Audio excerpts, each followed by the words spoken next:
سن 80 ہجری امام اعظم کوفے میں پیدا ہوئے ہیں. اب ان کی ذاتی زندگی کی ایک دو باتیں سنیے تاکہ ہم اس کے تسلسل کو جوڑیں. امام اعظم ابو حنیفہ کوفے میں پیدا ہوئے. کوفہ جہاں پر آپ پیدا ہوئے ہیں، ظاہر سی بات ہے بندہ علمی سرزمین پر پیدا ہو تو کچھ بھی نہ پڑھے تو اہل علم کے ساتھ بیٹھ کر علم والا ہو جاتا ہے. امام اعظم تو پیدا ہی ایسی جگہ پر ہوئے اور پڑھا بھی پھر بڑے لوگوں کے ساتھ. بیٹا بس کرو بھی توجہ ہے، پڑھا بھی بڑے اعلیٰ لوگوں کے ساتھ. امام اعظم پیدا ہوئے کہاں؟ کوفہ میں. کوفہ جو ہے اس کو باقاعدہ ساری کتابوں میں لکھا جاتا ہے کہ معدن العلم والفقہ. کوفہ چشمہ ہے، کان ہے، مائنز ہے علم کی اور فقہ کی.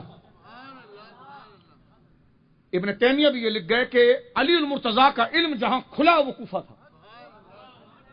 شاہ صاحب کہ جو حضور نے فرمایا انا دار الحکمت و علی بابھا، میں دانائی کا شہر ہوں اور اس کا دروازہ علی ہے. انا مدینۃ العلم و علی بابھا، میں علم کا شہر ہوں، علی اس کا دروازہ ہے.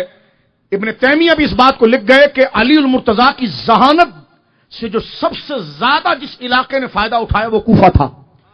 تو امام اعظم ابو حنیفہ جس علاقے میں پیدا ہوئے وہ علم کی بستی تھی. کوفے کو بنانے والے حضرت فاروق اعظم نے کوفے کو ڈیولپ کیا اور وہاں پر لوگوں کی تربیت کے لیے قاضی القضہ حضرت عبداللہ بن مسعود کو بنا کر بھیجا.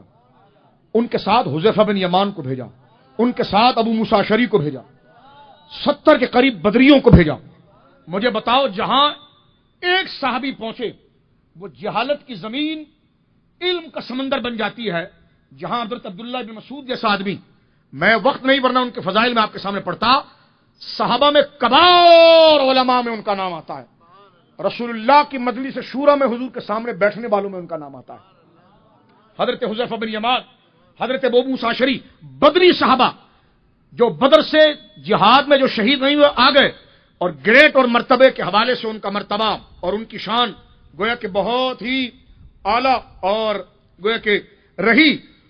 70 بدری، توجہ کرنا، 70 بدری اور یہ صحابہ یہ کوفے میں گئے، لوگوں کو علم پڑھایا. مجھے بتاؤ جس شہر میں درسگاہ عبداللہ بن مسعود نے لگائی ہو، حذیفہ بن یمان نے لگائی ہو، ابو موسیٰ اشعری نے لگائی ہو، وہاں کے مسجدوں کے امام اور منبر پر تقریر کرنے والے بدری صحابہ ہو، وہاں بچہ بچہ کیسا علم جانتا ہوگا، اس کو آپ سمجھ لیجیے.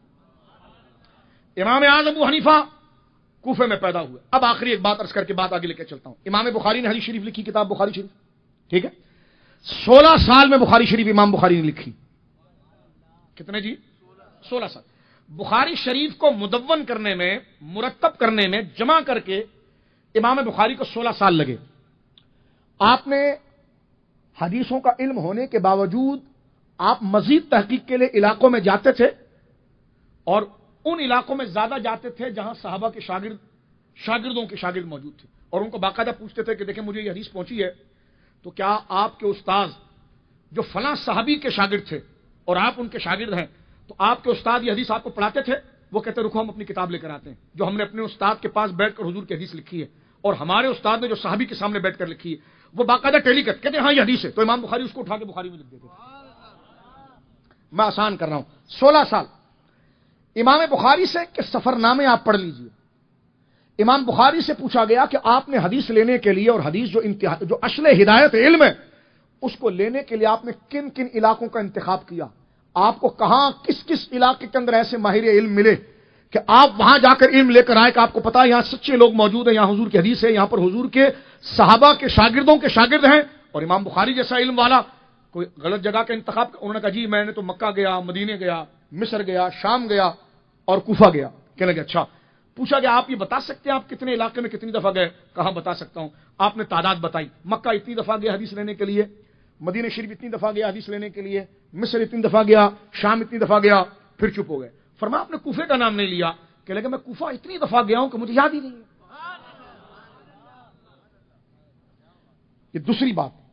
اب آپ دیکھیے میں توجہ چاہوں گا، امام بخاری جس دور میں کوفہ جا رہے ہیں اس دور میں اتنا علم کوفے کے اندر ہے کہ امام بخاری کو جمع کرنے کے لیے کوفہ جا رہے ہیں.